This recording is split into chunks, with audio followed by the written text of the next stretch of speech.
আসসালামু আলাইকুম, ওয়েলকাম করছি টুডেস রেসিপিস বাই কেয়া চ্যানেলে আপনাদের সবাইকে নতুন একটি ভিডিও দেখার জন্য। আজ আমি আপনাদের সাথে শেয়ার করব কাঁচা আম দিয়ে কীভাবে এই দারুণ মজার আচারটি আমি রেডি করেছি। তো চলুন দেখা যাক। তো আমি এখানে 1 কেজি থেকে একটু বেশি পরিমাণের আম নিয়েছি। আর আমটা একটু কাঁচা পাকা টাইপের আর কি। কাঁচা পাকা বলতে কেমন, ভিতরটা যেন একটু শক্ত থাকে, মানে একদম যে পেকে গিয়েছে তেমন না, মোটামুটি আর কি একটু থাকতে হবে, মানে ভালোভাবে একটু আর কিছুদিন রাখলে পেকে যাবে গাছে, এমন অবস্থায় আর কি নিয়ে নিতে হবে। তো আমি ভালোভাবে কেটে নিচ্ছি, আর এটাকে একদমই ফালি করে কেটে নিব, আর ভিতরে বিচিটা ফেলে দিতে হবে। আর এভাবে এক একটাকে আমি 3 টুকরা করে কেটে নিচ্ছি। তো তারপর আমি এভাবে করে সবগুলো আম কেটে নিচ্ছি। তো আজ আমি আপনাদের সাথে শেয়ার করছি টক ঝাল মিষ্টি আমের আচার, যেটা খেতে খুবই টেস্টি। আচার কিংবা শুধু যদি ভাত খাওয়ার পরে একদম শেষ পাতে খান, তাহলে আশা করছি আপনাদের কাছে ভালো লাগবে।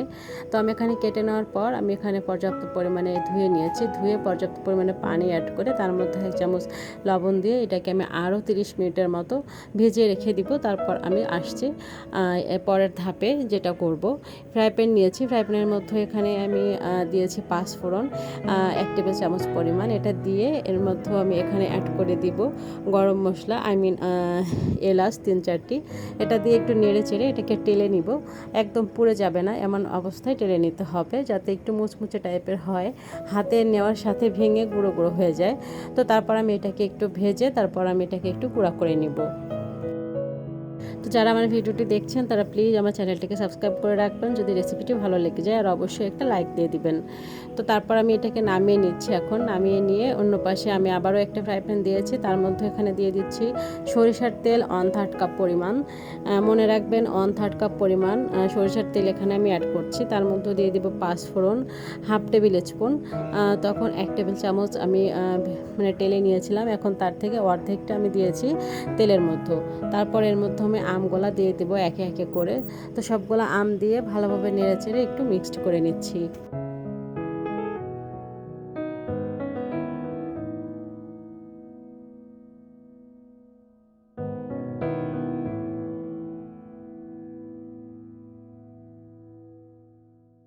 তো এটাকে মিক্সড করে আমি এটাকে ঢেকে রান্না করব প্রায় 3 থেকে 4 মিনিটের মতো।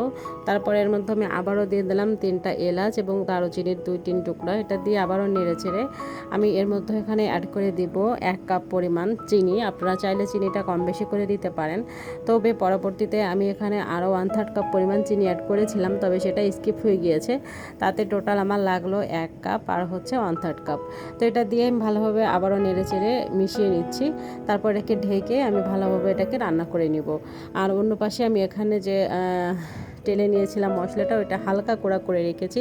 একদম মানে গুঁড়া করে নেওয়ার প্রয়োজন নাই, জাস্ট একটু ফ্লেভারটা জাস্ট মানে বেরোলেই হবে, তার থেকে বেশি গুঁড়া করার কোনো প্রয়োজন নাই। তো তারপর এটাকে নেড়ে চেড়ে দেখতে পাচ্ছেন পানি বের হয়ে গিয়েছে চিনি শিরার মতো।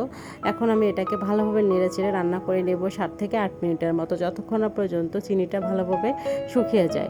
তো তার মধ্যেও এখানে আমি অ্যাড করে দিলাম কিছুটা বিট লবণ, এটা দিলে টেস্টটা ভালো আসে আচারের, সেই জন্য। আর এখানে যখন একটু টেনে গিয়েছে দেখতে পাচ্ছেন যে পর্যায়ে দিচ্ছি, আপনারা হয়তো খেয়াল করলেই বুঝতে পারবেন। এই পর্যায়ে আমি এখানে যে টেলে রাখা মশলাটা গুঁড়া করে রেখেছি ওইটা দিয়ে ভালোভাবে নেড়ে চেড়ে এর মধ্যে চিলি ফ্লেক্স দিয়ে দিচ্ছি আমি হাফ টেবিল চামচ পরিমাণ। ঝালের পরিমাণটা আপনারা কম বেশি করে নিতে পারবেন। তো এভাবে নেড়ে চেড়ে মিশিয়ে নেওয়ার পর হয়ে গেল আমার টক ঝাল মিষ্টি আমের আচার। এখন যেহেতু আমের সময়, আপনারা এই সিজনে কিন্তু এই টক ঝাল মিষ্টি আমের আচারটা রেডি করে নিতে পারবেন। আমি কিন্তু এখানে কোনো প্রকার ভিনেগার অ্যাড করি নাই। আপনারা যদি বেশি টাইম সংরক্ষণ করতে চান অবশ্যই ভিনেগারটা অ্যাড করে দিবেন।